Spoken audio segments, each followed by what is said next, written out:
My name is Ishram Hussain. I am a member of BNP Chairperson's Foreign Affairs Advisory Committee Special Assistant. So, as you might know, there is a special committee of advisors to advise our chairperson of the party, and then there's a bunch of special assistants like us. You see some young faces who are gathered here today.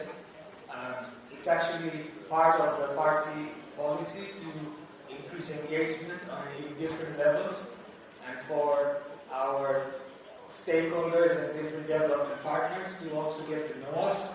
So maybe when we work together in the future, maybe we can have a better understanding of ourselves. So I'll make it short for now.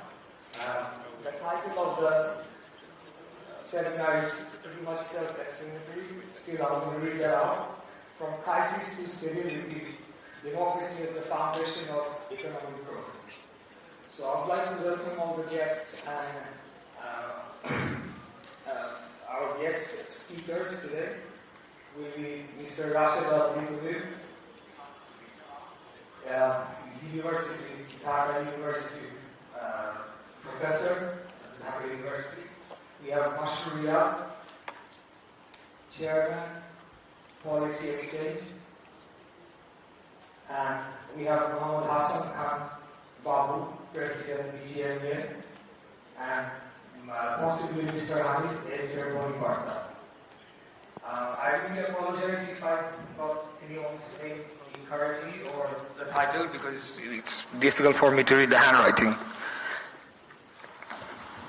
Lastly, I would like to thank representatives from the Australian High Commission, Embassy of Japan, Iran, China, Palestine, Germany, Switzerland, and British High Commission to have answered to our invitation today and participating in this roundtable seminar where we hope to learn from each other a lot more. At this point, I would like to introduce the team that was basically formed by our acting chairman a few months back, and he gave us some special objectives, is to engage with different stakeholders, different foreign nationals living in Bangladesh, potential investors and current investors in the country. Because as you know, we are transitioning through a difficult period of time headed towards democracy. So from our team, we have the senior most member, Barrister Nasiruddin Oshim. He is also the International Affairs Secretary of BNP Central Committee. We have Barrister Kaiser Kamal. He is a Law Affairs Secretary of BNP Central Committee. We have Barrister Nur Helaluddin. He's an organizing secretary from Chittagong Division. We have Mahdi Amin. He's obviously, as you all might know, he's advisor to our acting chairman, Mr. Tariq Rahman. We have Mr. Tabit Awal, member of Executive Committee BNP, plus he has a lot of other titles. He's currently the president of Bangladesh Football Federation and so on. And then you have me, Engineer Ishraq Hussain. I'm a special assistant to the chairperson's Foreign Affairs Advisory Committee. Then we have Advocate Farzana Sharmin Putul, special assistant to the chairperson's Foreign Affairs Advisory Committee. And we have Israfil Khosru, special assistant to the chairperson's Foreign Affairs Advisory Committee. At this point, I would like to invite Mr. Mahdi Amin to come give his keynote speech. Thank you.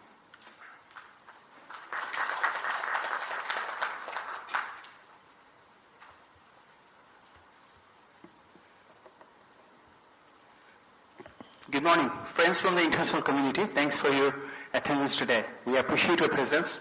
If you see, last year, during this time, July, we had a mass uprising where we saw a united Bangladesh in one side and the stakeholders of the authoritarian regime in another side. People from all classes professions, ideologies, political or non-political stakeholders all came together to build a Bangladesh where we rise from the destruction of democracy and form a democratic government, and we get rid of an authoritarian regime who were clinging to power, whose power stemmed not from the people but from the state apparatus, police, law enforcement agencies, judiciary, bureaucracy, and election commission. All of those were totally politicized. So the aspiration of July was to build a Bangladesh where the country will be run by true representatives, a government that truly works for the people, and where we see public mandate in policies, in politics, where we see accountability, where there will be transparency to ensure fairness, equality, justice, and good governance. BNP understands this and values it as the largest political party that if we want to take the country forward, we have to reform how the country had been run. We have to reform how the politics was conducted. We have to reform how the policies were formulated. If we see the history of Bangladesh, multi-party democracy, export of manpower and garment industries, all these were taken, all these were brought forward in BNP governments. The very fundamental essence of caretaker government, how the country should be formulated through youth empowerment for different ministries for the youth and for women's empowerment through different ministries for the women and children. All these were done in previous BNP governments under President Ziaur Rahman and Prime Minister Begum Khaleda Zia. With that legacy of reforms, in 2016, our chairperson, Begum Khaleda Zia, announced Vision 2030 that almost a decade ago totally and wholeheartedly embraced the reform policies. In 2023, our acting chairman, Mr. Tareq Rahman, announced 31-point charter based on a common consensus of all pro-democracy stakeholders. We take a pride that most of the discussions that surround reform policies, whether it's bicameral legislature, whether it's term of the Prime Minister, the checks and balances, the power distribution between the Prime Minister, President, the executive, judiciary, all these were detailed, chalked out in our 31-point reform plan. The 6 fundamental reform commissions, which combined together to form the consensus commission, were actually proposed in our 31-point. We all want to build a country where we'll thrive with a rules-based society, where there will be checks and balances, the judiciary will be truly independent, and we will be working together to restore human rights, to protect the rule of law, to ensure freedom of expression for all, and to give free press. If we see the policies of Tareq Rahman, our acting chairman, over the last 1 year, he has repeatedly called for a country which will thrive with tolerance and cohesion. We rise or fall as one nation where the interest of the country will be the first priority. We want to build pro-democracy policies. And that's why he said employment of our youth should be the main priority. He has repeatedly emphasized on a technical and vocational education system where we will be upskilling and capacity enhancement for our youth. He has announced of introduction of multiple language, the globally valued languages, which will convert our youth to the global citizens. The employment-oriented education and training system will make sure that our youth are prepared for their empowerment, for their employment, and for their entrepreneurship. The family card that we have discussed is part of women's empowerment process where every individual, whether it's housewife or a professional, the lady, the mother of the family, will receive state-sponsored, the state benefit, 5 main products in their household. The state will deliver it to them every month. And that benefit will come in the form of rice, lentil, sugar, salt, and 5 main ingredients. We have discussed about farmer's card for all farmers, where we will categorize them based on small, medium, and big, and give them targeted incentives and loan facilities. So every farmer in the country will come to a database, and the state will provide them targeted policies for their empowerment and economic opportunities. We have policies for cottage, micro, small and medium enterprises. How are we going to give them collateral-free loans? How are you going to give them the ecosystem where we provide them the logistical support? The product, the people, we need to bridge them. We need to ensure the market process is streamlined. We give them more training and the market access they need to have, not domestically, but also for international market with the infrastructural support and IT system. We have a policy to enhance the foreign direct investment in the country. So we have to reduce the number of touch points, get rid of the red tape as much as possible through good governance. And the dividend repatriation must be much more easier. We have policies to modernize the bankruptcy laws, policies for merger, acquisition, liquidation, new policies to modernize and upgrade the intellectual property rights, and asset protection for physical and virtual assets. The banking system that has been dismantled over 15 years must be fixed with aggressive policies. We need to upgrade the debt recovery system and reform the audit and tax policies that can serve the true interest of our people. Our vision is to lead the country through export-oriented growth. We have to diversify the product in garment industry. We have to explore the new markets. And our vision is to have an additional sphere of new zoning in various industries that includes agro-processing, light engineering, footwear, ICT. And for that, we have to streamline our economic zones and industry clusters with targeted benefits, policies, and taxes. We have a plan to have product-wise zoning and develop the ecosystem across districts and divisions where we value the inherent strengths of products that they have long been producing. Towards that direction, we will be streamlining the raw materials, workforce, infrastructure, and logistics in the grassroots level. The Bangladesh that we want to foresee is the one where we will be thriving with deregulation, economic liberalization, and public-private partnership. The spirit of this new Bangladesh will be one where we'll be ensuring the empowerment of the people from every background. And towards the journey, we believe a free, fair, and credible elections, which will lead to an accountable and transparent government with a public mandate, will truly ensure good governance, rule of law, human rights, and inclusive development for all. And towards that endeavor, we need your support. We need a Bangladesh that globally integrated, that works closely with our development partners, and that values a rules-based society for our democratic aspirations. Thank you very much. Thank you again for your presence.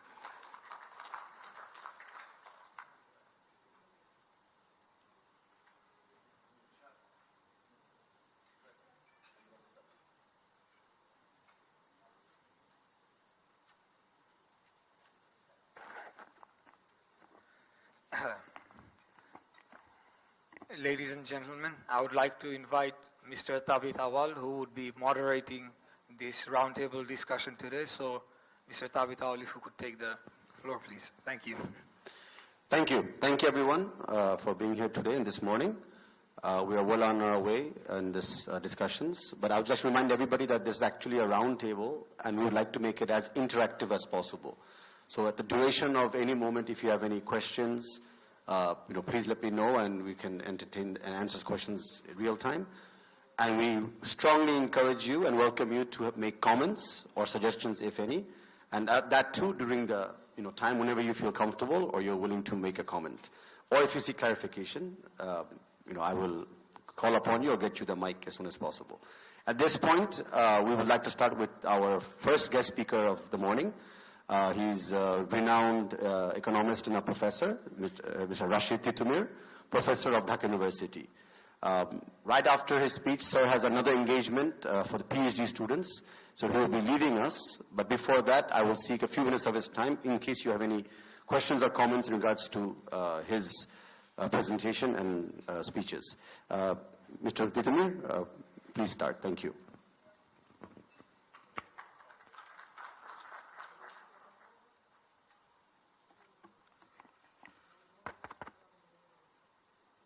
Assalamu alaikum. A very good morning. It's indeed a pleasure to speak before you on a topic that really is very important for the current departure of Bangladesh economy. And we need to start from a background. Where are we now?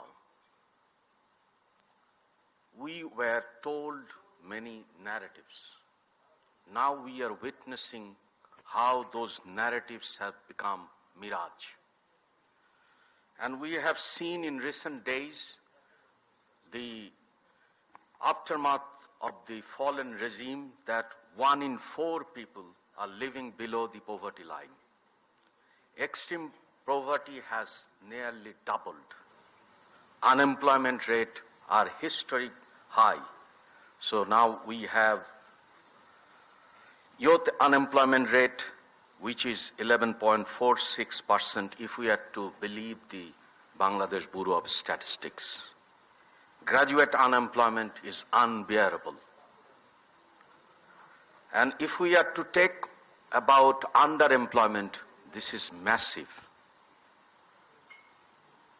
And women labor force participation has hit rock bottom. So what we see, and if we are to really look at the engine of the growth, which is private sector credit growth dipping below 7%, reaching a 20-year low. So these are not mere statistics. These are stories that gives you the whole picture where the economy has been put by the previous deposed regime. So when we hear those statistics, it gives us a sense of despair. Do we have hope in Bangladesh? Can we really believe that Bangladesh can turn around and Bangladesh can march forward? That should be the key question, rather than really looking at the figures that I just shared with you. So what is the Bangladesh story? Does it tell a story that we can reverse it? And that's the story that we must try to understand. And meanwhile, we have seen certain changes which were held taboo until very recently has become now the hallmark of the policies.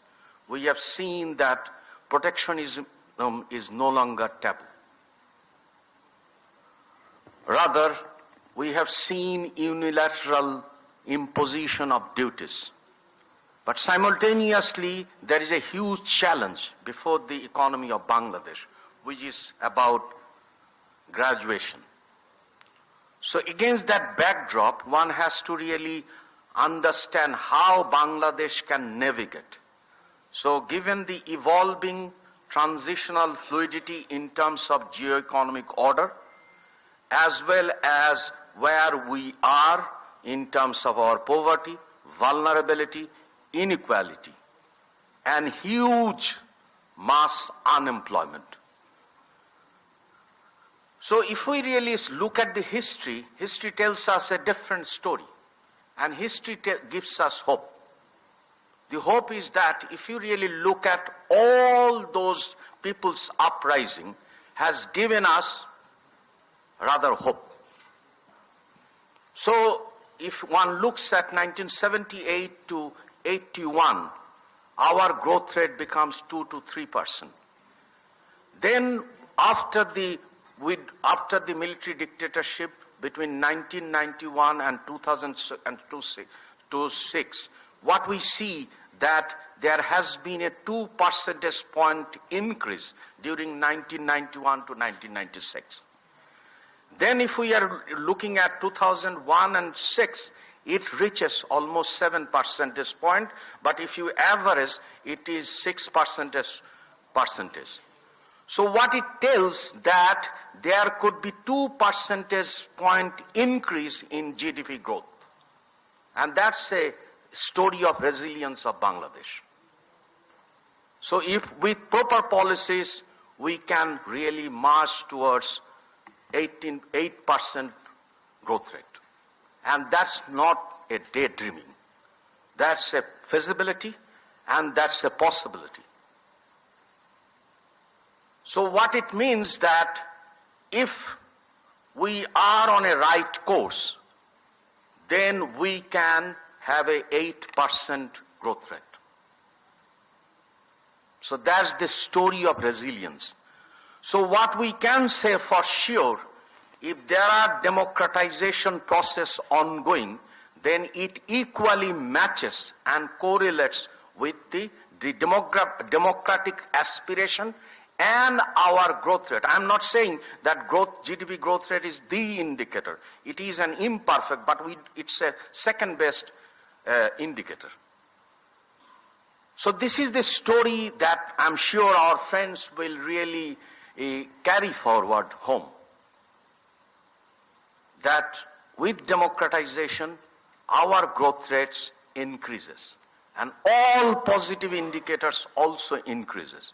If you really look at 1991 and 2006, then you see poverty, the rate at which poverty has declined. But if you are pointing it with 2009 to until recently, you would see two things. One, there is a deceleration, which means that the poverty reduction rate has slowed down. Then there is a increased unemployment. And then if you are looking at other indicators in terms of, say, for example, the per capita expenditure in terms of private expenditure, in terms of health, if you are looking at, say, reading or numerical literacy, all have gone down when there is no democracy. And that's empirically evident. So that leads to us to a conclusion, which is that if there are democracy or democratic practices are taking foothold, then Bangladesh reverses back and Bangladesh really demonstrate a success story. And the opposite is deinstitutionalization, deindustrialization, and increased unemployment. So even if you really look at another factor, because why everybody is talking about jobs, because job is really important. So what we have observed during 2008 until recently, a jobless growth trajectory, where there are questions about the credibility of the statistics. But even then, the story that I told you, that 2% increase has not happened over 2008 to 2023, 24.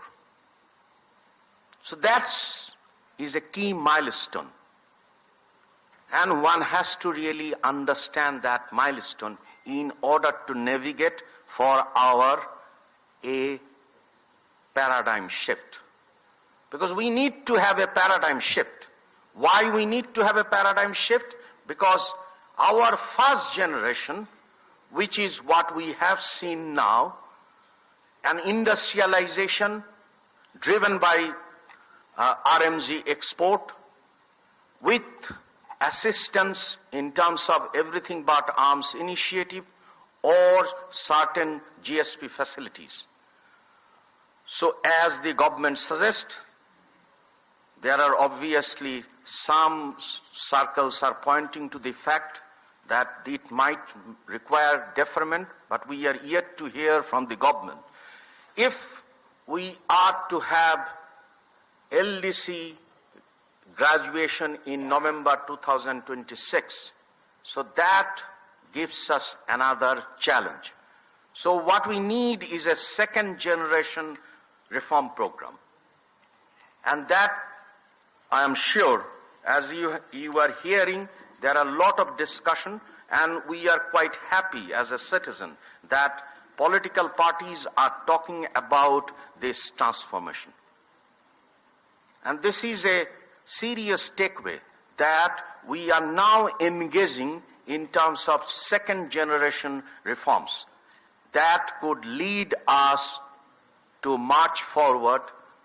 And as it happens, if there is if history is an indicator, Bangladesh would reach a trillion economy by 2034.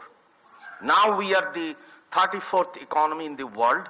We are 8th largest country in terms of population, and it's not a distant dream that Bangladesh could achieve G20 status in 2038. And these are not really based upon hearsay or wish. These have been done through rigorous empirical evidence, and history is the real evidence. So if we would look at it, then we as pointed out earlier, so what we are looking at is a people's recovery. Because why? Because the story tells us if there are democratization, there are improvements in the indicators. So Bangladesh story is obviously about people and obviously about democratization. So if we can have that kind of people's recovery, which means that we need a second generation transformation which is based upon democratization of the economy. Without democratization of the economy, you can't ensure an economy for all. Because as all indicators would suggest, including the not perfect Gini coefficient, that inequality has increased. And particularly in urban areas, it has really transcended beyond 0.5, which is really alarming. So what we really aspire is a reconstruction, not a tinkering. What we need is a democratic economic governance. So which means that addressing the oligarchy is a very important issue, which requires infusing competition, which requires antitrust laws, which requires competition, liberalization, and deregulation. So this opening up is about democratizing economic governance. That is the first pillar in terms of the aspiration of the people, and you have seen July uprising. That leads us to one point, which is democratized economic governance, which means that we have an institution that serves all, not a few. So that requires reforms in financial sector, as well as there is a new requirement of enhanced capital market, so that we are no longer dependent on short-term, on long-term borrowing from short-term deposit from the banking sector. We need to restore central bank independence and devolve a certain amount to the local government tiers, so that it becomes the center of activities. Secondly, we need to move towards progressive fiscal mobilization. We know what we are right now. And only jobs program, if 10 million jobs are created in 18 months, which is a huge feasibility. Because if we are to look at if we can really unleash the potential, that could happen. And which means that our tax base increases. So it could really eventually lead us to enhance our tax net, reduce tax avoidance, and a strict discipline on tax exemptions. You have seen the way the oligarchs were given patronization. No one is saying that our industry and business doesn't require incentive. But what we have witnessed is not that of a performance-based incentive structure, So we need to move from patronage-based system to a performance-based incentive. Then obviously, as we all are, and particularly our youth generation, we are concerned about just transition. And that requires structure and reduction in fossil fuel subsidies. And that could also really help healthcare and climate resilience. So what we see that there are possibilities, and with real kind of reforms in fiscal administration, this is a possibility. Because if you are to allow the institutions to function, then we can have it. The third point, which is very important for employment creation, which is industrialization policy for 99%. Because what we are witnessing right now is a first generation, which someone might call a preference clip, because this has been supported by preferences, GSP facilities, and others. So we need to really move and attract industrial policy. And here, the policy of multilateral alignment is crucial. So we want to see that multilateralism is in action, and we want to see that our Bay of Bengal as a strategic hub could attract foreign direct investment from growing Asia, East Asia, Gulf countries, and obviously our traditional partners from America and Europe. And we would really like to see that there are SAARC revival, including the building of regional energy grids, and we would also like to see that South Asians are coming and investing in our economic zones, despite all disinformation and misinformation. Because Bangladesh, as the country which has led to the establishment of SAARC, as well as we are equally interested to forge our relationship with ASEAN brothers and sisters, simultaneously maintaining our historical linkage with the West and Central Asia and West Asia. I would finish by 2 points.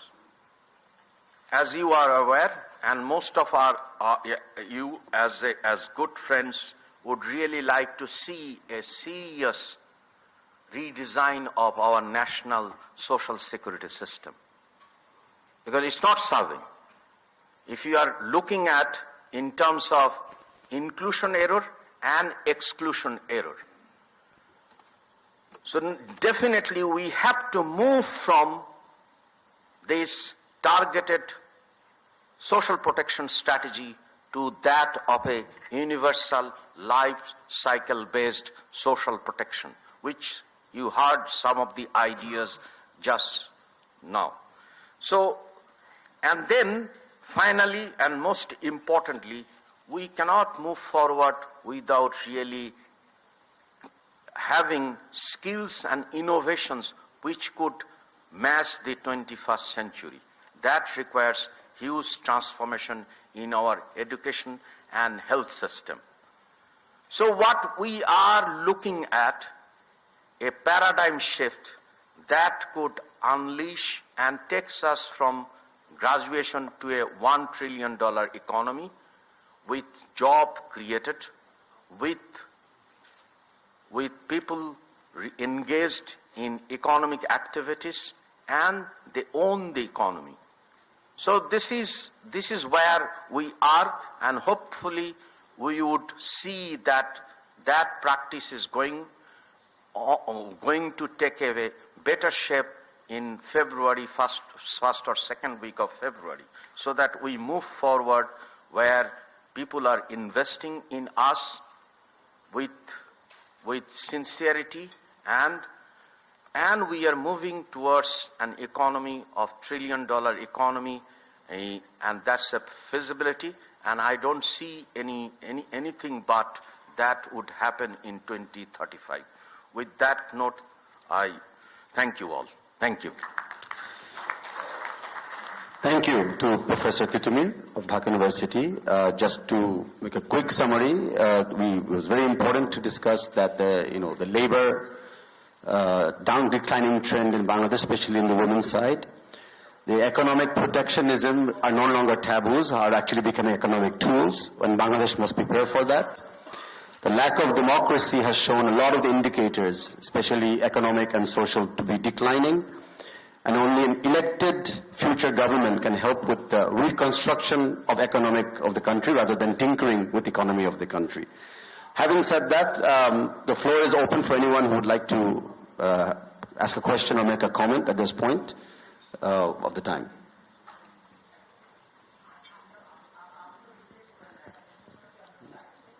Okay, it's a very easy audience today, I can see. Okay, I'm going to ask then one of our...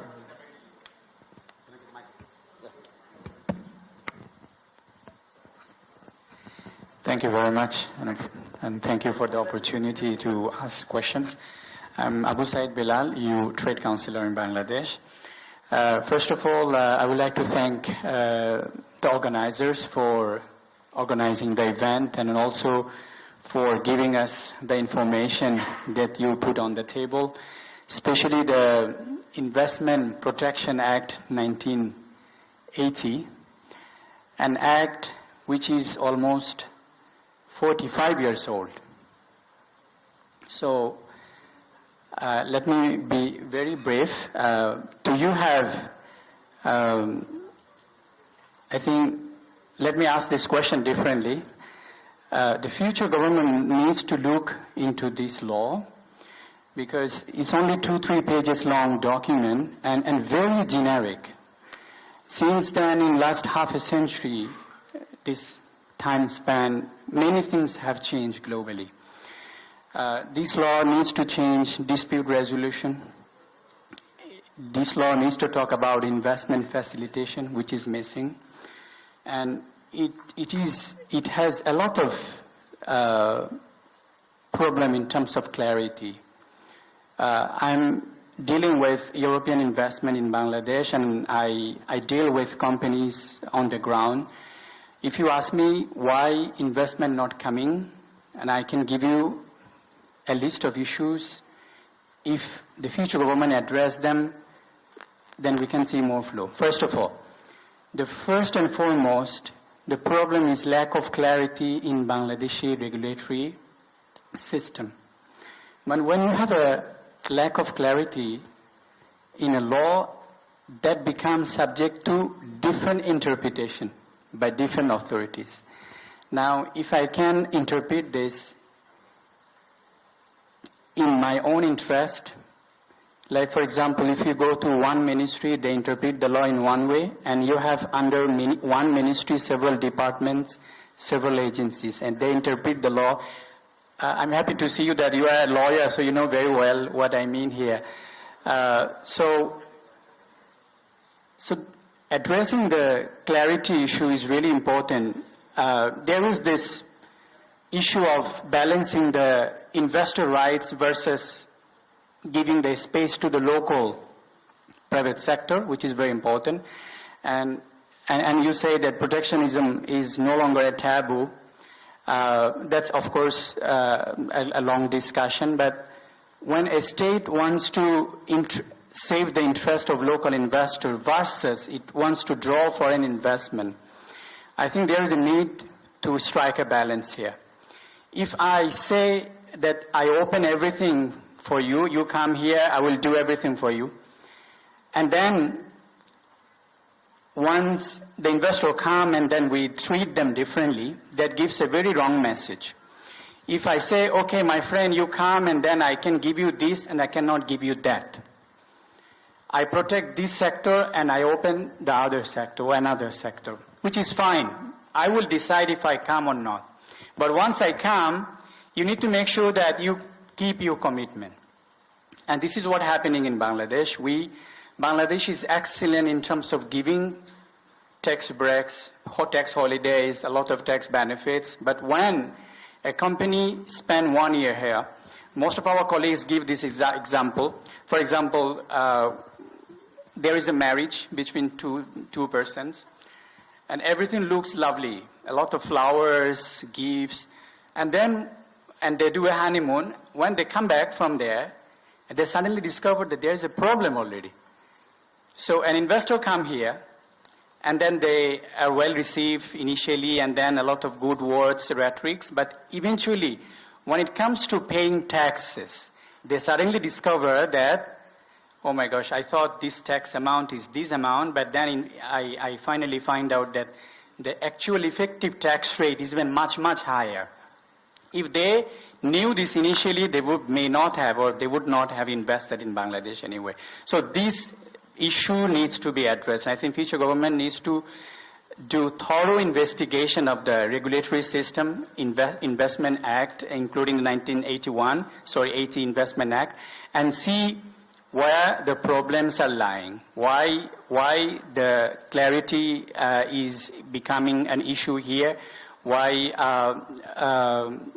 foreign investment is not coming. And in that case, I would say that we will welcome the future government to work with foreign missions here. We are very much in touch with our interlocutors in Bangladesh, and we will be happy to share our expertise and give feedback in respective sectors. Thank you very much. I took a lot of time. No, thank you, Mr. Abu Said Bilal. Are there any questions or comments that anyone would like to discuss? And then we can address. Okay, at this point, Barrister Kaisar Kamal will say a few words. Good morning to everyone. Thank you for asking this question. It is wonderful to hear from you. Basically, the law is subject to amendment, and our team is working on it. Once a parliament is in exist, of course, this law needed to be changed and amended. And we are preparing, and our team is consulting with the partners how to make one-stop service that you have mentioned clearly, the table-to-table, kind of a bureaucratic system in Bangladesh is not appropriate, not investment friendly. Therefore, our team is working how to introduce a one-stop service. At the same time, our team is working to amend the law and make it with the changing circumstances that we can beat the changing circumstances. That's all we are working on it. Thank you very much indeed. Thank you. Thank you very much. And just to further some more information and to give some more clarity on our future investment climate, which includes laws, implementation of the laws, and a conducive environment, I'm requesting Shafil Khosru to say a few words. Good morning, ladies and gentlemen. I think you raised some very interesting questions. To answer regarding investors being, shying away from Bangladesh, one of the key aspects you already pointed out. There's lack of cohesion within departments. Then you have the bureaucratic red tapeism. So these are some of the factors that actually affect investment in Bangladesh, among others. So, ladies and gentlemen, if you look at the investment position paper of our party, which is presented to you in front of you, if you go through it, we have talked about a streamlined regulatory framework, which is basically one-stop service and bringing all agencies under one roof. So I think that's proposed here, and this is what we're working on at this point in time. Basically, we're talking about making BIDA a legally binding agency, because what we see is a lot of investors, especially foreign investors, coming in, going through BIDA, and then going to various agencies to get permissions, which is running from table to table. So if you make BIDA a legally binding agency, then whatever BIDA says passes through in all other agencies as well. We're talking about assigning FDI captains, which is foreign direct investment captains, assigned by BIDA, which in the future will guide the investors who are coming into Bangladesh through all the routes and the processes, one by one. So we're talking about these things. And just to add on to what Mr. Rashid Al-Mahmoud said, one of the key words, if you go through our document, is democratization of the economy, which we're talking about in general because we need to transition from an oligarchic system that basically prevailed over the last 15 years, where democratic institutions were destroyed and were made extractive.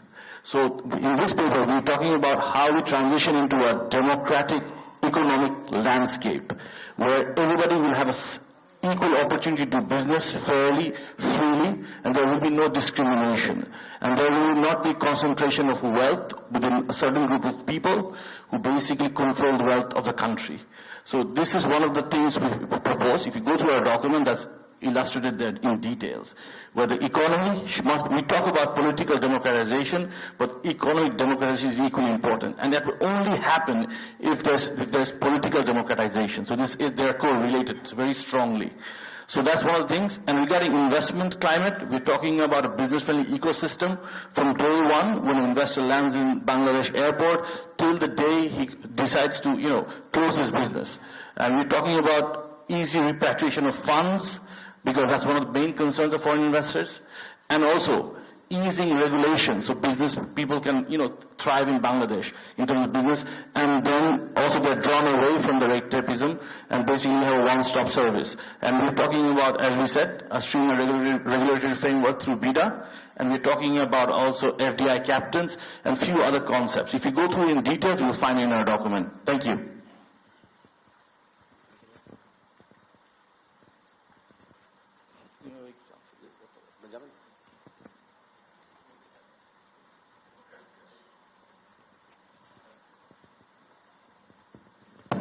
Thank you. Thank you for pointing out 1980 documents. That is what I was speaking about. That what is the history? Can we really think about how many foreign direct investment law prevailed during 1980? If you really look at, it was a very few countries. So what it moves, and you are rightly pointing out, that there are 12-point reform agenda, which speaks and it captures the best practices that can be adapted to the economic circumstances of Bangladesh. Because we might have certain practices that might not suit the conditions of Bangladesh. As you might understand that what is really important for a UAE investor, and UAE and others have many cases even in High Court with regard to investment. So what is really important and what everyone has spoken is that what we need is democratization. Because if there is a concentration, that ends up what we have witnessed. 22% in terms of ratio in private sector investment in terms of GDP. And that has remained stagnated, and in some years it has declined. So the evidence is very clear that our previous model was not driven by investment. And that's a major deficit of our growth story. And to that, there is only one way, which is investment. And if we cannot really remove all the bottlenecks, then our economy would not be driven by investment.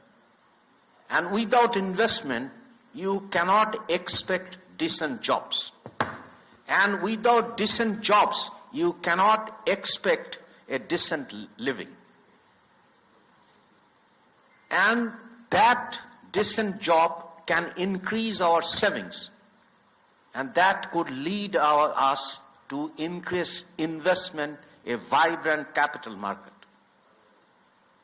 So what we have witnessed, and I will finish by that, a vicious cycle. Now we need to move from that vicious cycle to a virtuous cycle. And that is feasible. So the only point that I am hammering as a professor of economics is that there are evidence and we can, provided we democratize the economy. Thank you. Thank you very much. Thank you very much, everyone, for your participation thus far. And as I said, continuously we will provide more clarifications and responses as and when the need arises. At this point, we would like to invite another guest speaker, someone who is a close, I'm sure, friend of everyone's in this room and a very renowned person, Mr. Masroor Riaz, who's chairman and CEO of Bangladesh Policy Exchange. Along with this, he has many other accolades, which I'm sure will be visible throughout his speech. Mr. Masroor Riaz, please. Thank you, Thabit. I have 10 minutes, 5 minutes? Okay, 10 minutes, thank you.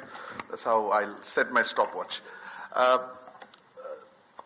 Very dear friends sitting here from the different diplomatic missions, development partners, very distinguished speakers at the panel, BNP leaders, a very good morning and Assalamu alaikum.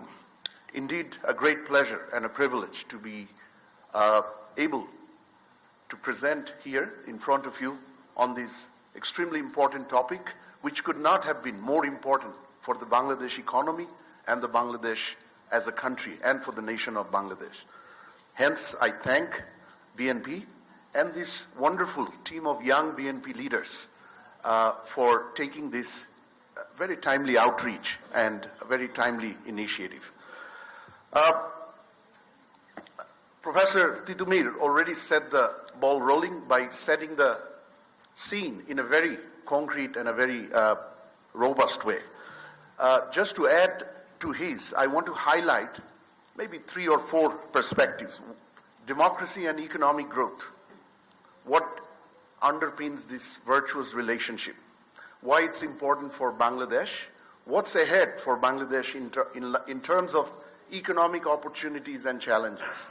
And how can a political transition to an elected government help, or in other words, absolutely critical in this particular context?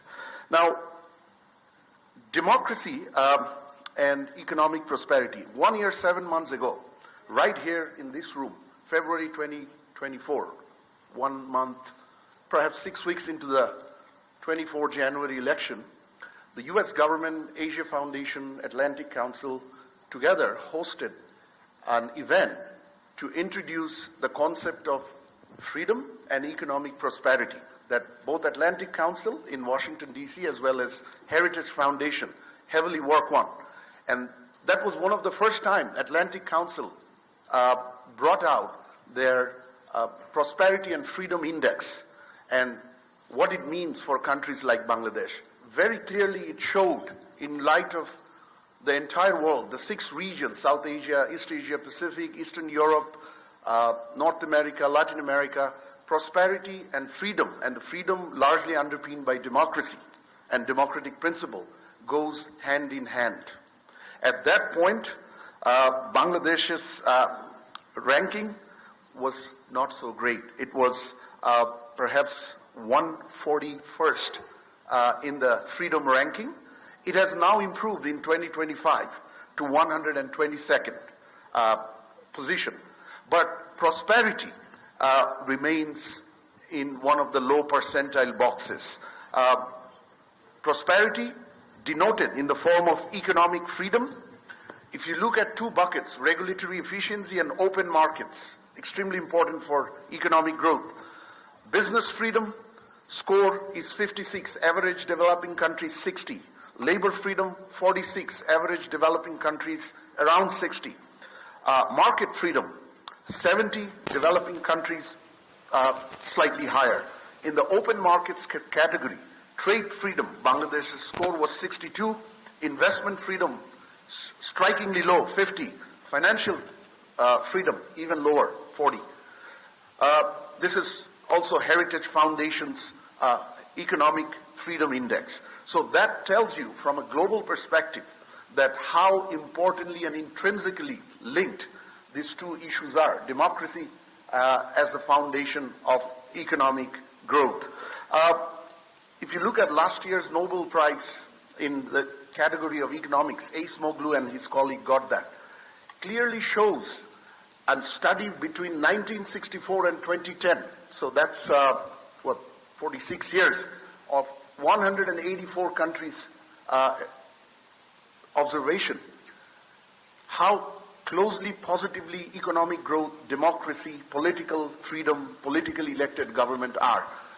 For democratic government or countries which democratize their nations and economy, the economic growth, the GDP growth is on an average minimum 20% higher than their competitors who do not have that democratic freedom.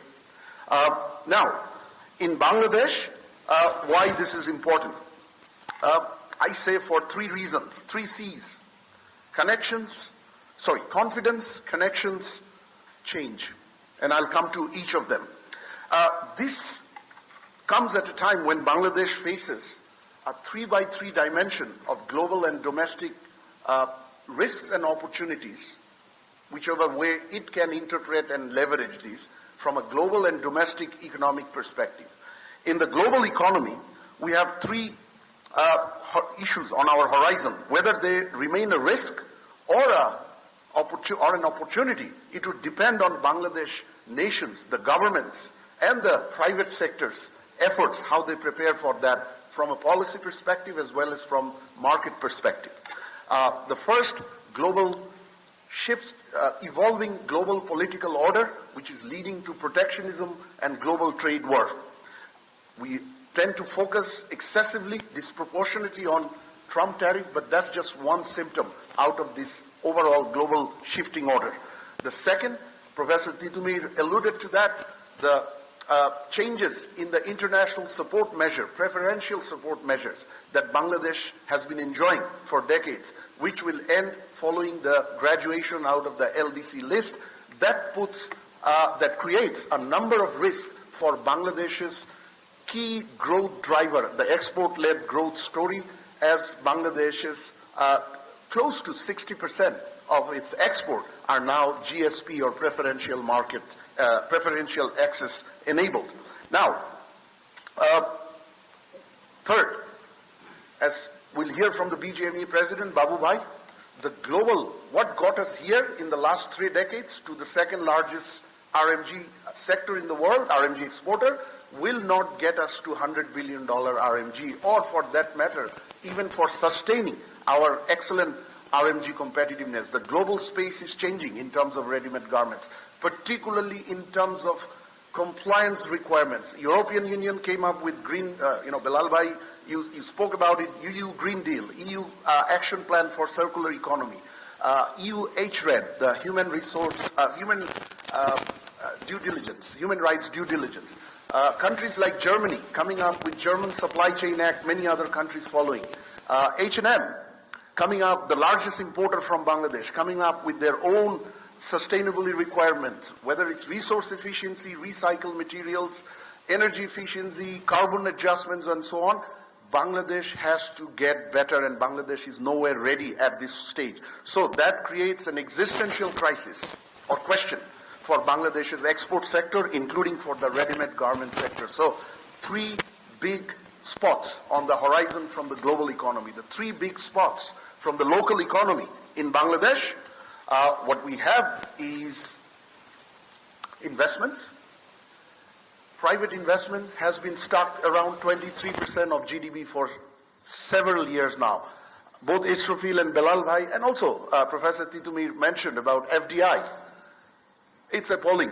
We talk about numbers, 3 billion, 2 billion, but if you look at the average of GDP, last 5 years, Bangladesh is 0.8%, Vietnam is average 5 years above 3%, India is above 1.5%. So investment, without which neither our jobs, nor prosperity, nor infrastructure, as well as economic diversification, that is another must for our export growth or economic sustainability, is not going to come. The second issue is employment. Professor Titumir mentioned, youth employment. I feel very sad when I see Bangladesh tops the list in South Asia in terms of educated youth unemployment. If you look at some of the recent employment figures that came out, Tabith, I'm going to take maybe 3 more minutes, if you allow me. My 10 minutes ends in another minute. PPRC, Dr. Hussein Zillur Rahman presented last week. It is if you look at the unemployment rate, poverty rate, it has gone up from 2022 in 18% to 27.9% in 2025. If you look at employment, national is 52%, not great, but if you look at the female employment, 25% late female participation rate. That's very sad given we have more than 50% of our population as from the female category. And when it comes to the real picture about unemployment, it's far worse than that 48%, 52, 100 minus 52, because there is unemployment disguised under what do we call underemployment, people who do not work, who do not get to work 40 hours a week. And the number of that is 38%. So it is a big time bomb that's sticking under the carpet. And if we do not address that, if we do not get to the policies, the bold moves, which can only be possible by an elected political government, this time bomb is going to explode. And we saw glimpses of that last year, which was partly about job, but a lot more about democratic rights. The third issue is diversification. Bangladesh economy face a huge risk, concentration risk. Ready-made garments, it's a pride of ours, second largest in the world. 2012, we had 73% of our exports from ready-made garments. Fast forward 13 years, 2025, we have 84%. That's heavily risky. We have dodged the bullet back in late 19s when Harkin's bill came about child labor. We dodged the bullet when financial crisis started in 2009. We dodged the bullet during COVID and again during Trump tariff. But bullet will not always keep us. At some point it will hit us if we have that level of concentration. So the 3x3 risk, but we can turn it into confidence, opportunity if we look at these 3 things. Confidence, connect, and change.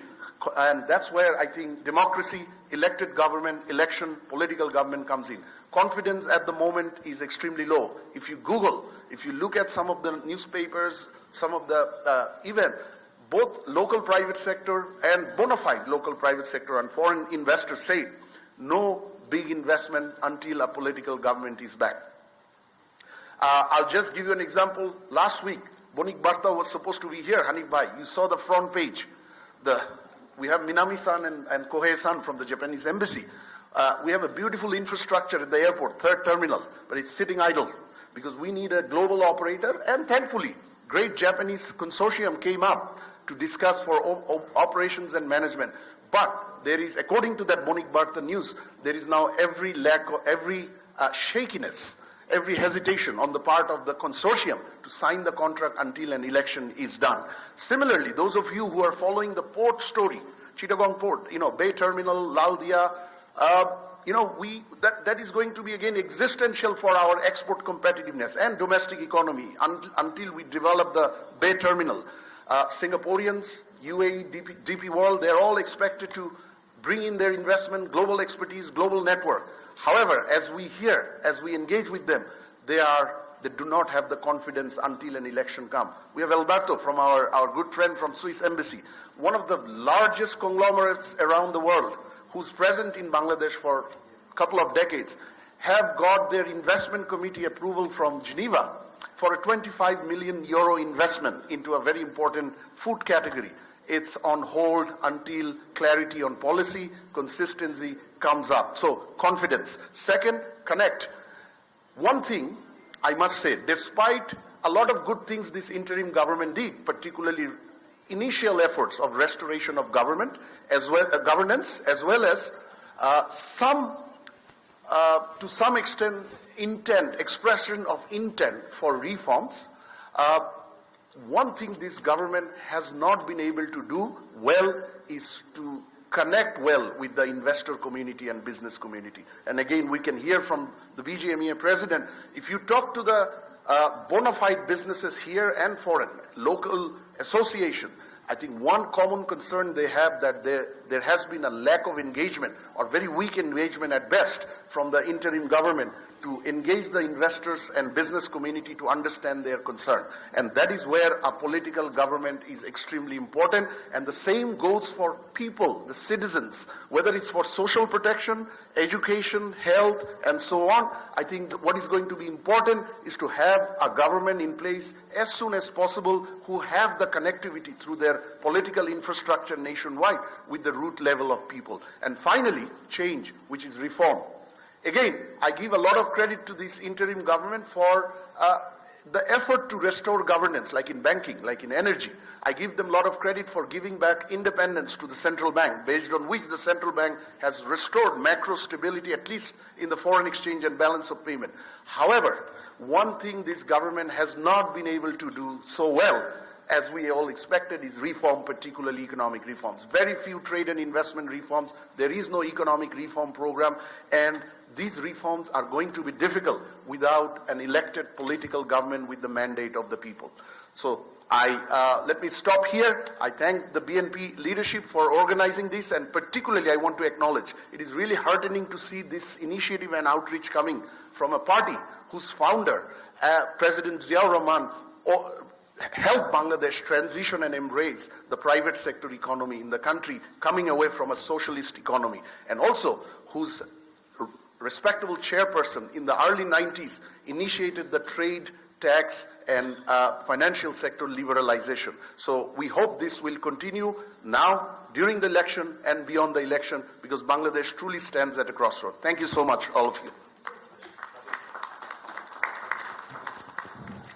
Thank you very much to Mr. Masroor Riaz for very, very clear-cut and easy-to-understand issues that are going to take us to the next level of our economy.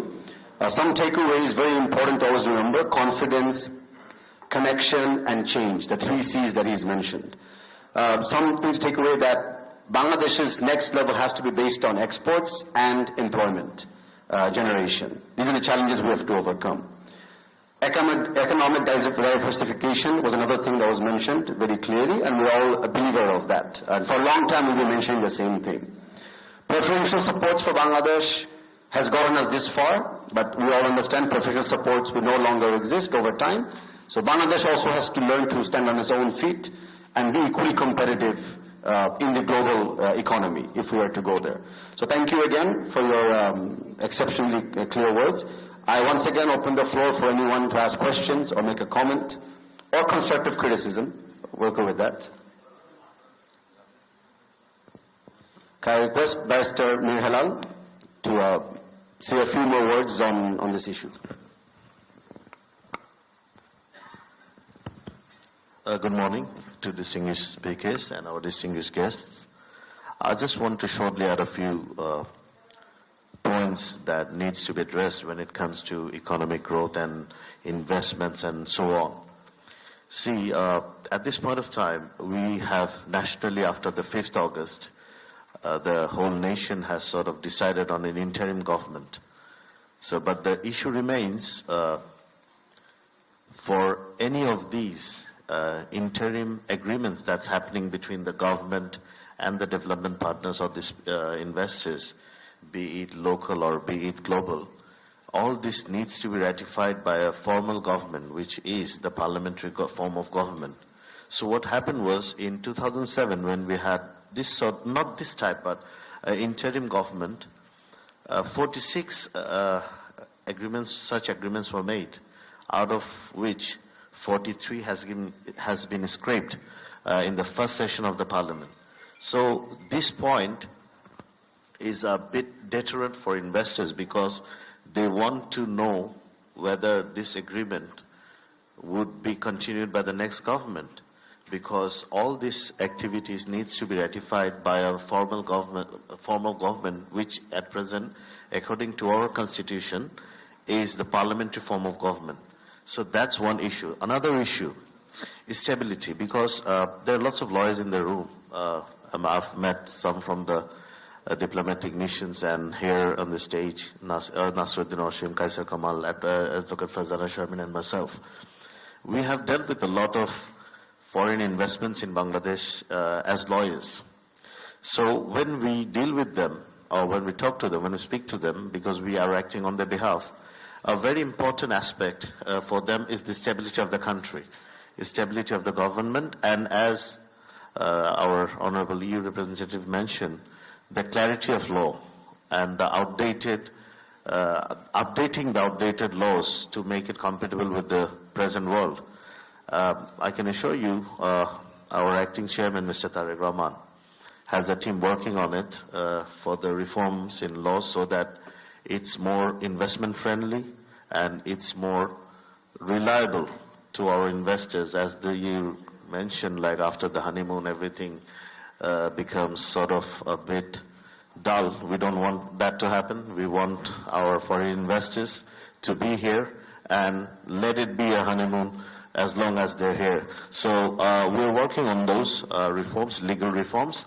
Our law secretary, who's also part of our special assistant to our BNP chairperson's foreign advisory committee, they and our advisor to our chairman, Mahdi, they're all working as a team, I think, to develop these sectors. So to sum up, as a lawyer's point of view or as a politician's point of view, and from practical experience, I can say stability is much needed for economic growth, for social development and other issues, because without this stability, even if I was investor, let alone the foreign investments, I'm dealing with a lot of local investments, and our president of BGM is here. No one is looking for expansion at this point of time. They're sort of just happy to carry on what they have as much as they can, because they want a stable form of governance as soon as possible. So I think with all that has been said or will be said in this discussion, I feel the need of a stable governance and a parliamentary form of government, shifting to a parliamentary form of government is of much essence, because otherwise all these investments that has been promised, I don't know how much has actually come in the last year. Not much that I know of, maybe some has, but major investments, especially in, because I have worked with energy sector for a long time, solar energy, renewable energies, not much that I know of that investment came in after the 5th of August, but for a country like Bangladesh, who's striving to go up, who's trying to develop into a graduate country, we need investments from both local and foreign investments, and we hope that we can very soon move into our democratic governance system, which is the parliamentary government system, by way of participatory parliamentary elections in future. Thank you. Thank you, Tabith. Thank you. Floor is still open for anyone who would like to share a few more comments or ask any questions.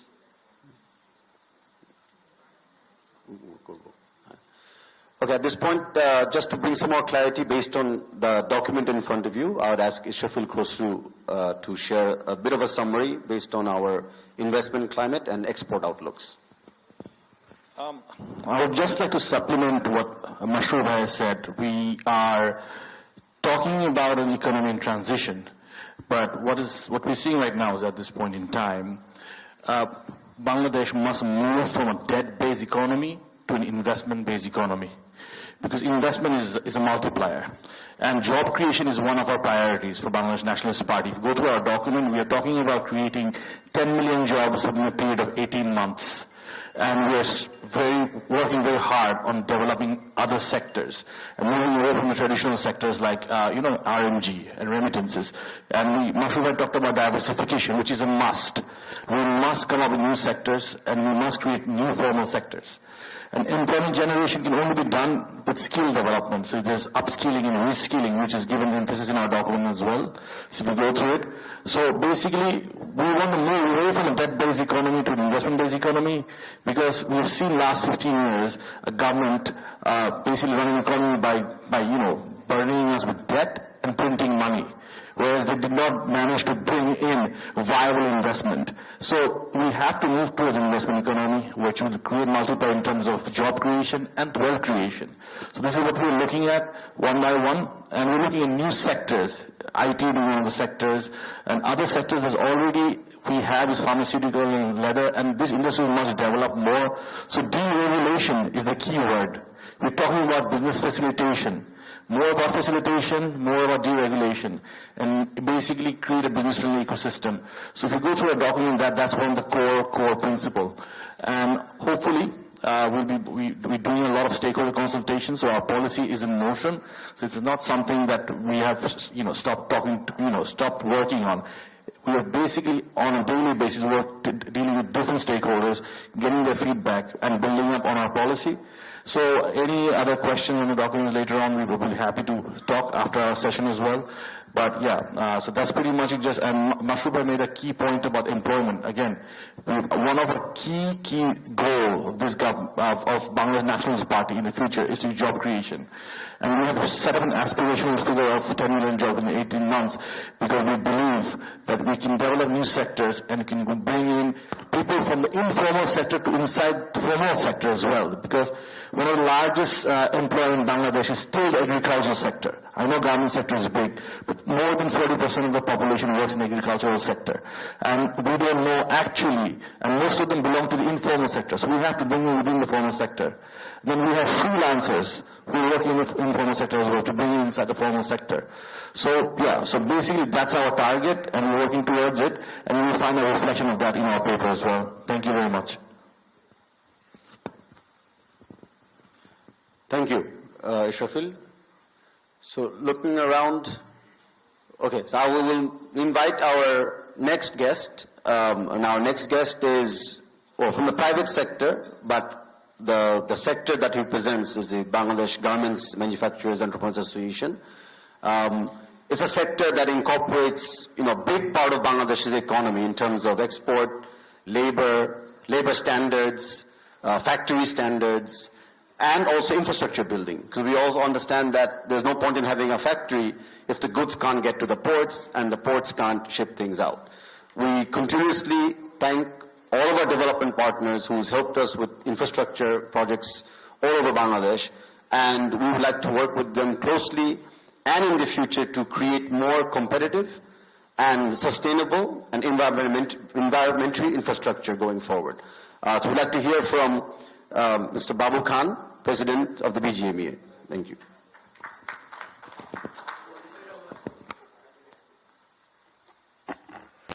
Assalamu alaikum and very good morning to esteemed guests, ladies and gentlemen. First of all, I'd like to thank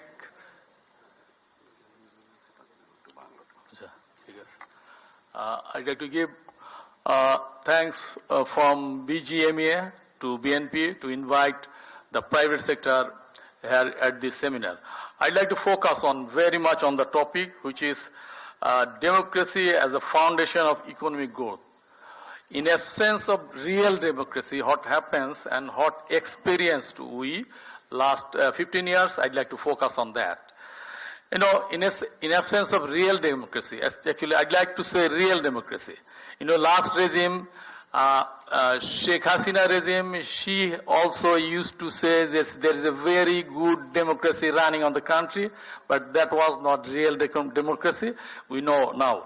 So, what is the relation between democracy? It is very much, when there is a real democracy, there's very much accountability. To whom? To the people of the Bangladesh. And to whom? To the investor. Also they have to be accountable to the investor. So if there is no democracy, then there will not be a investment.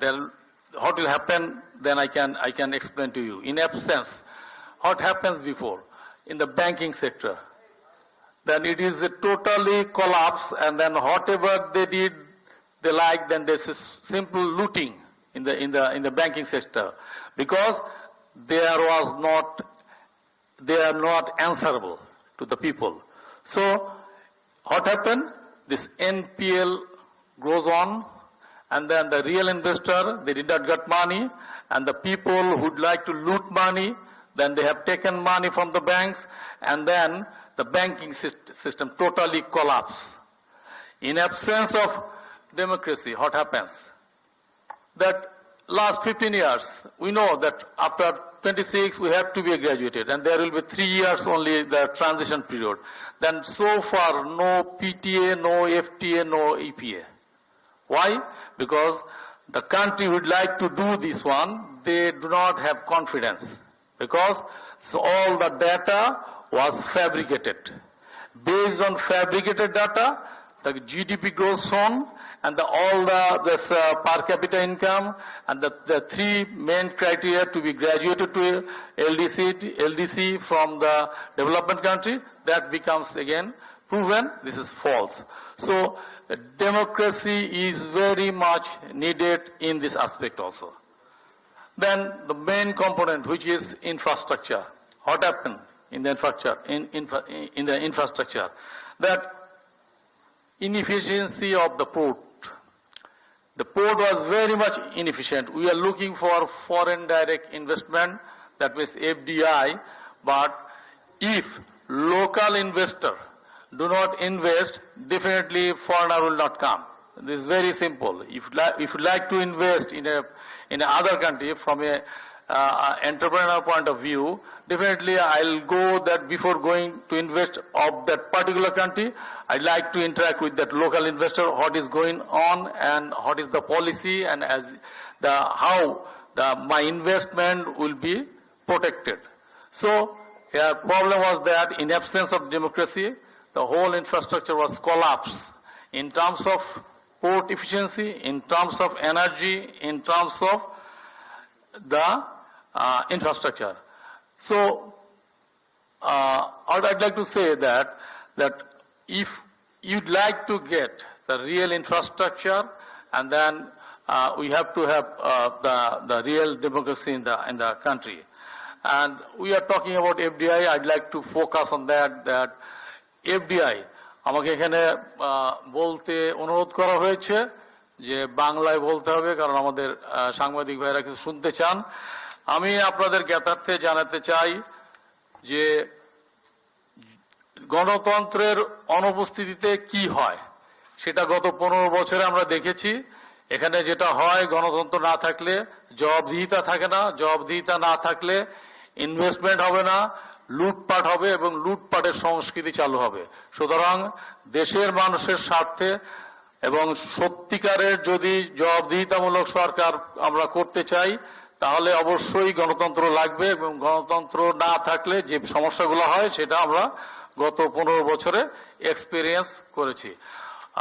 সব কথা শেষ কথা বলতে চাই যে আমরা BGMA থেকে আমরাও চাই না যে বাংলাদেশ শুধুমাত্র depends on particular product. So product diversification যেমন লাগবে, সাথে সাথে মার্কেট ডাইভার্সিফিকেশন লাগবে, এবং মার্কেট ডাইভার্সিফিকেশনের জন্য লাগবে ফরেন ডাইরেক্ট ইনভেস্টমেন্ট।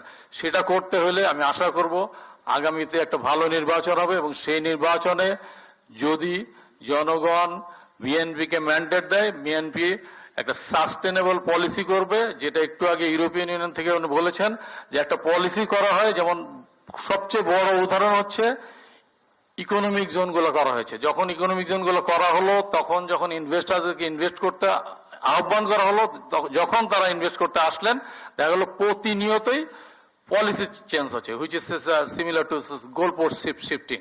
সো এইটা যদি করা হয়, কাগজে কলমে লিখবো একটা, যখন ইনভেস্টমেন্ট করতে আসবো তখন ভিন্ন চিত্র যদি পাওয়া হয়, তাহলে কোনো অবস্থাতেই ফরেন ইনভেস্টমেন্ট আসবে না।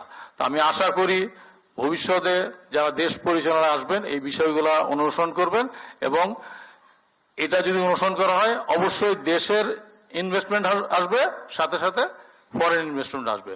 বিজেএমএ কে আহ্বান জানানোর জন্য আবারও বিএনপিকে ধন্যবাদ জানাচ্ছি। আসসালামু আলাইকুম।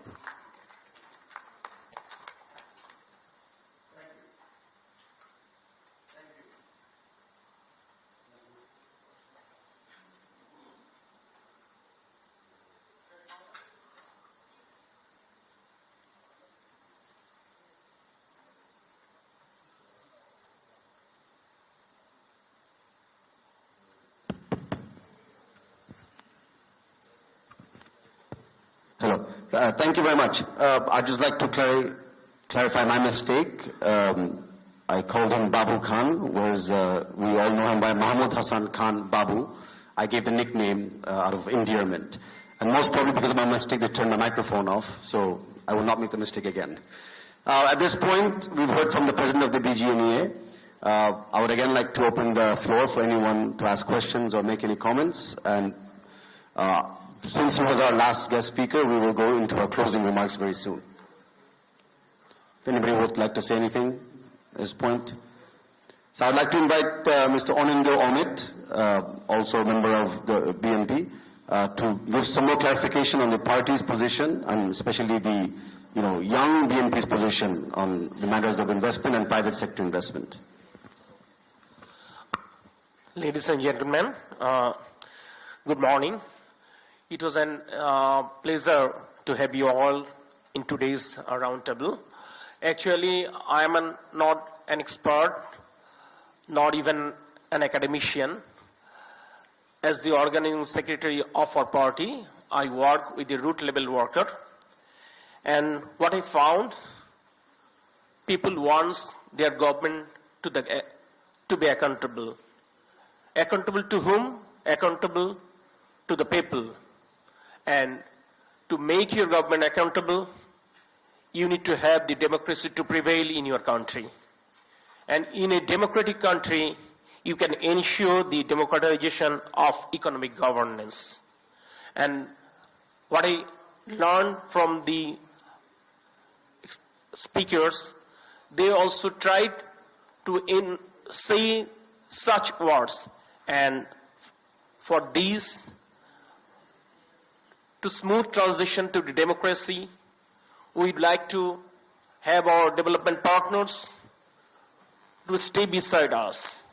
And if we can go forward, I hope our country will be able to meet the expectation of the root level people, to the root level workers. এখানে যারা গণমাধ্যমের বন্ধুরা আছেন, আমি তাদের উদ্দেশ্যে বলতে চাই, আমরা আমাদের সম্মানিত স্পিকারদের কাছ থেকে যে জিনিসটা জানতে পেরেছি, সেটি হচ্ছে অর্থনৈতিক উন্নয়নের জন্য একটি স্থিতিশীল সরকারের প্রয়োজন, একটি গণতান্ত্রিক সরকারের প্রয়োজন। এবং আমিও দলের একজন তৃণমূলের কর্মী হিসেবে যেটা মানুষের সাথে কাজ করে বুঝতে পেরেছি যে তারাও চায় একটা জবাবদিহিমূলক সরকার। জবাবদিহিমূলক সরকার তখনই নিশ্চিত করা সম্ভব হয় যখন একটি নির্বাচিত সরকার রাষ্ট্র পরিচালনার দায়িত্বে থাকে। আর নির্বাচিত সরকার যখন রাষ্ট্র পরিচালনার দায়িত্বে থাকে, তাহলে আমরা অর্থনীতি যে গণতন্ত্রের কথা বলছি সেটিও নিশ্চিত করা সম্ভব হয়। ধন্যবাদ। Thank you all. Thank you, Mr. Onindo Omit. I would like to request again our second guest speaker, Masroor Riaz, to just give a little summary in Bangla if possible. The media has requested for that.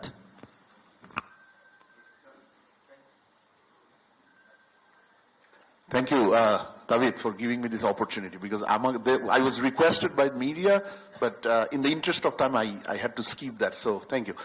আমাদের প্রিয় media ভাই বোনেরা, আমি যে তিনটে চারটে জিনিস আমি বলেছি, যে একটা হলো ডেমোক্রেসি ইনক্লুডিং, যেটার মধ্যে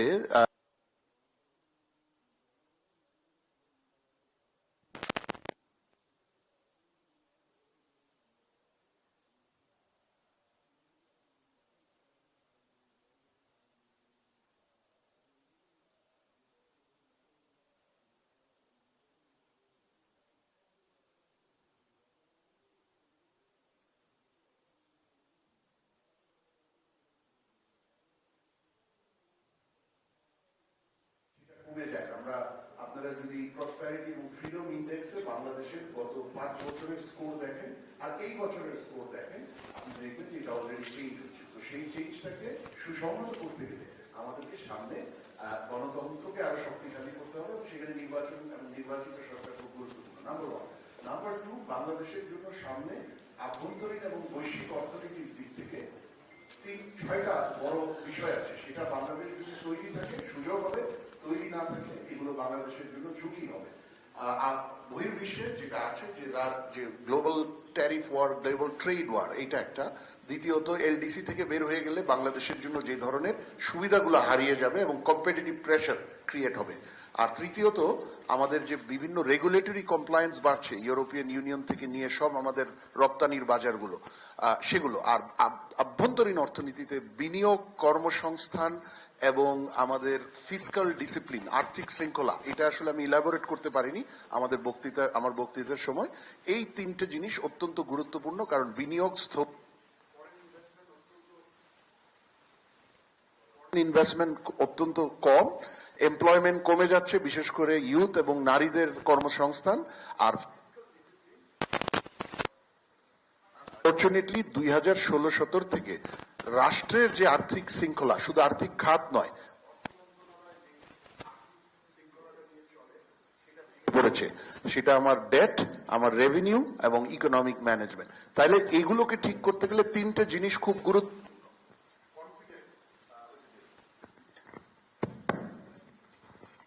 থ্যাংক ইউ কনফিডেন্স বিনিয়োগকারী global community global economic partners তাদের বাংলাদেশের যে সরকারের সাথে তারা ডিল করবে যেই পলিসির আন্ডারে তারা কাজ করবে সেটার প্রেডিক্টেবিলিটি সেটার কনসিস্টেন্সি সবকিছুর উপর কনফিডেন্স নির্ভর করবে এবং এই কনফিডেন্স সাধারণত নির্বাচিত সরকারের আমলে যেভাবে হয় সেটা অনির্বাচিত বা ইন্টারিম সরকারে সেইভাবে হয় না দ্বিতীয়ত হলো কানেক্ট আমরা জনগণ এবং ব্যবসায়িক কমিউনিটি বা প্রাইভেট সেক্টর তাদের সাথে সংযোগ সেটা এই ইন্টারিম গভর্নমেন্ট কিছু ভালো কাজ করেছে ম্যাক্রোতে কিছু স্টেবিলাইজেশন সেন্ট্রাল ব্যাংকে তার স্বাধীনতা ফেরত দিয়েছে রিফর্মের ইচ্ছা ব্যক্ত করেছে কিন্তু আমরা দেশি এবং বিদেশি বিনিয়োগকারীদের থেকে যেটা শুনেছি তাদের কনসার্ন এবং আমরা দেখছি যে সরকারের সাথে তাদের দিকে আউটরিচটা খুব কম তাদেরকে এনগেজ করছে কম যার ফলে ওই আত্মবিশ্বাসটা কনফিডেন্সটা ইন্টার্ন আবার আঘাতপ্রাপ্ত বা ক্ষতিগ্রস্ত হচ্ছে আর তৃতীয়ত হলো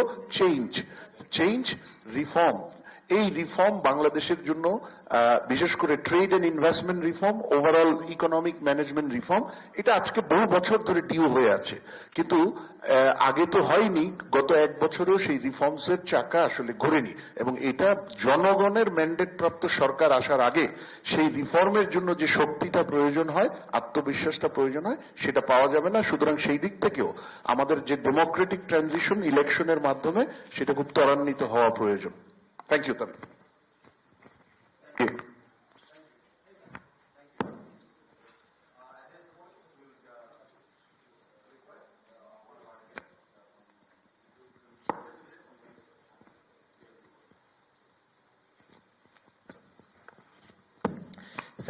Thank you, Mr.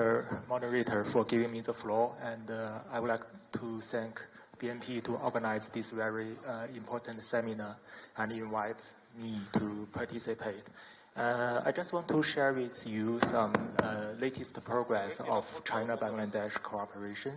And you know that China and Bangladesh are very good friends, and now we are the comprehensive strategic cooperative partner.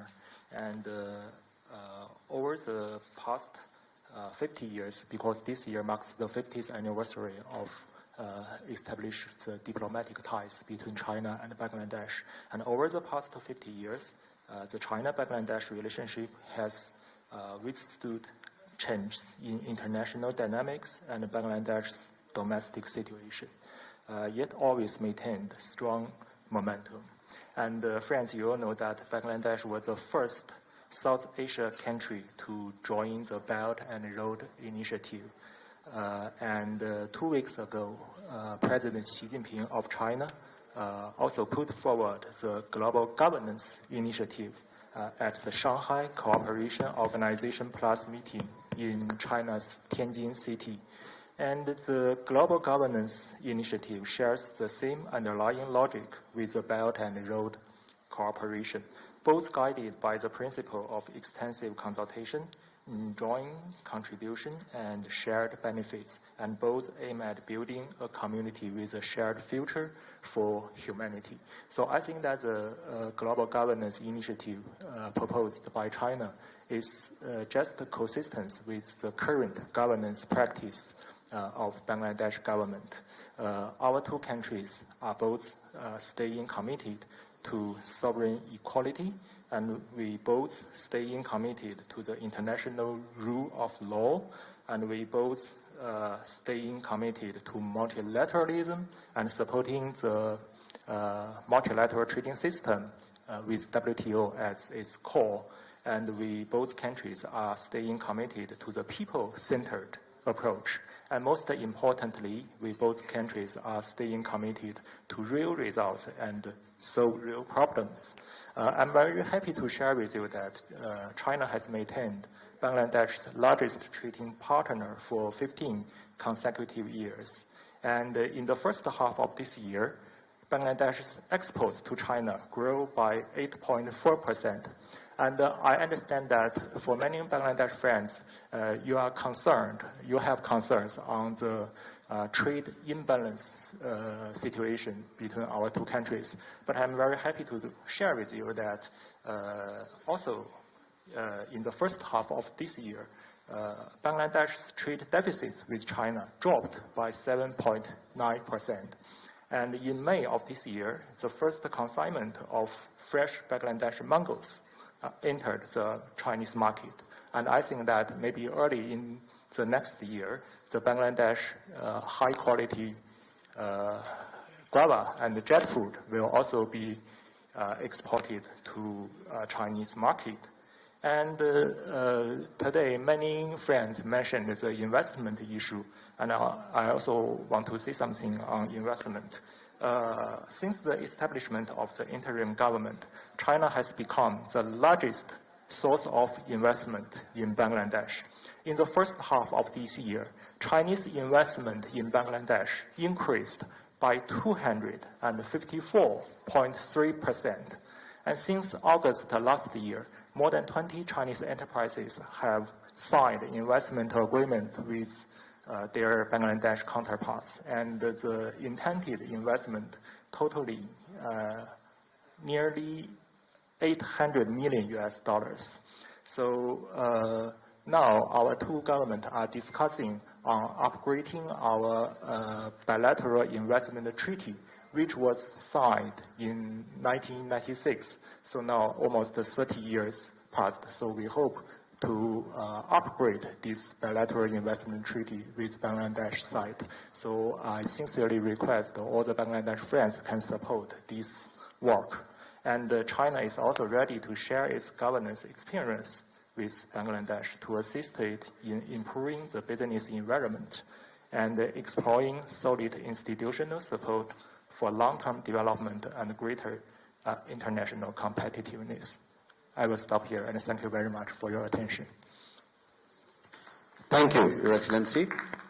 Yes, some important topics or points to take away that along with, fair and rules-based trade, that Bangladesh will also look into the trade imbalances, and I'm really glad that, you brought it up, and an extremely important topic of the time and for the future. At this point, if there's no other comments or questions, I will then now request a member of the BNP, Barrister Noshibuddin Osim, to say our closing remarks for the session, and then to welcome you to lunch after that. Barrister Osim, please.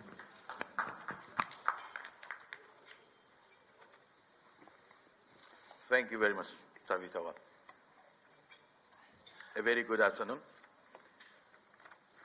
Our respected guests, distinguished speakers, ladies and gentlemen, and members of the media, both electronics and print media. It is my great privilege to deliver the vote of thanks. So it is a very difficult task. I do not have anything to say. I do have a note, but I have to thank you with this vote. I appreciate your presence here, and I'd like to thank you all on behalf of Bangladesh Nationalist Party, its chairperson Begum Khaleda Jia, our acting chairperson Mr. Tariq Rahman, and the party as a whole. Our sincere thanks also go to our distinguished speakers and panelists. Your thoughtful presentations and discussions have shed new light on how transparency, accountability, and people's participation can drive stability and growth. I wish to acknowledge the tireless efforts of the organizing team and volunteers, my colleagues, Amit, Mir Hilal, Bresher Kaiser Kamal, Ishraq, Mahdi Amin, Tabith Awal, Israfil, and our only lady member, Sharmin Putul. They have tried their best to give this occasion a wonderful one.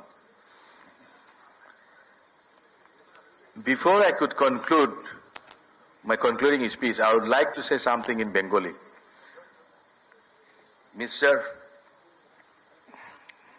The brother, I forgot his name, Mr. Babul,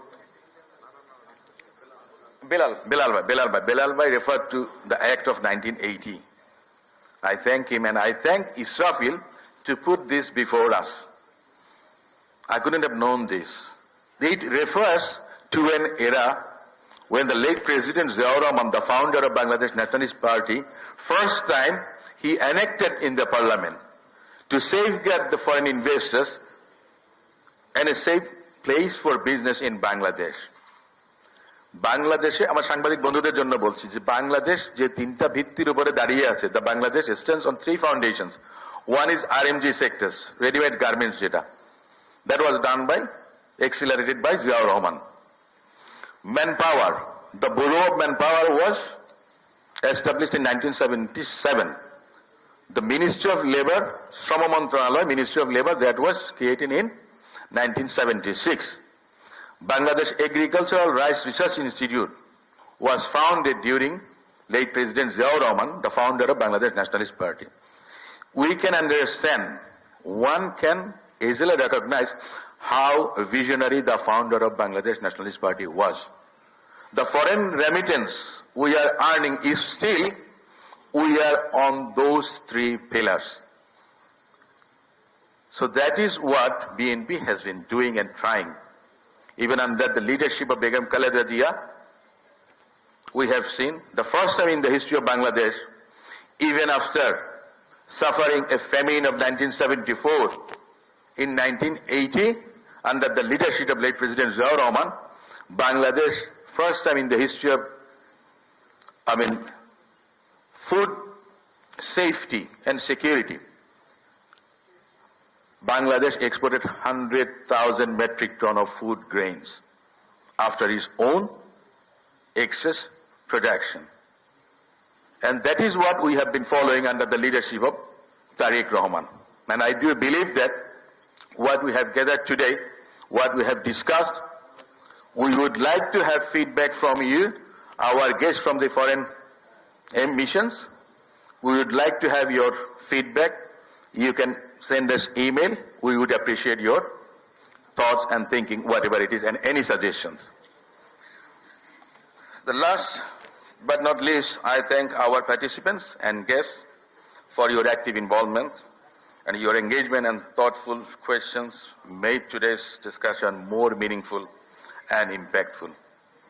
With that, I conclude by saying thank you all and have a very good afternoon. Thank you all.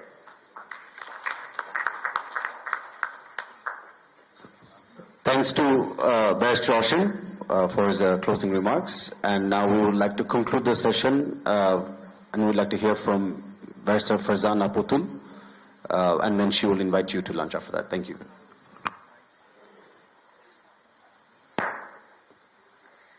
Good afternoon, everyone.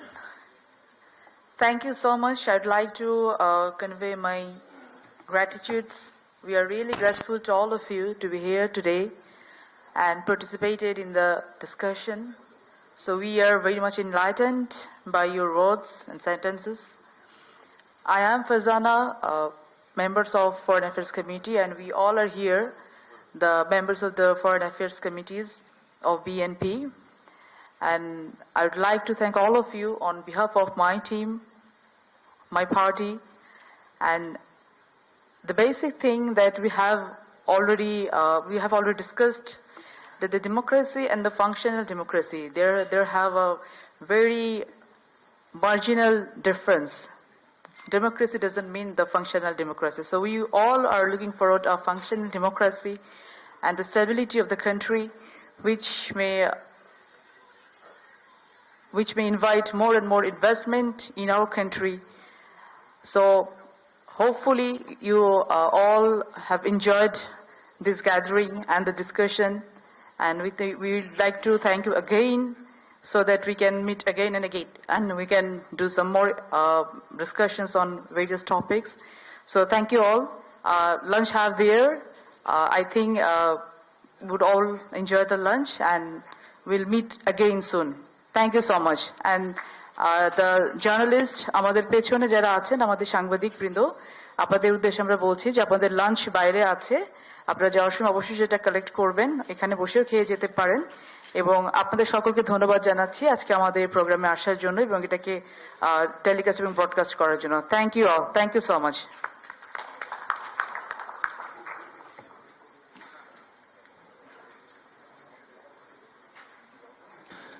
Lunch is served, so please help yourself, everyone.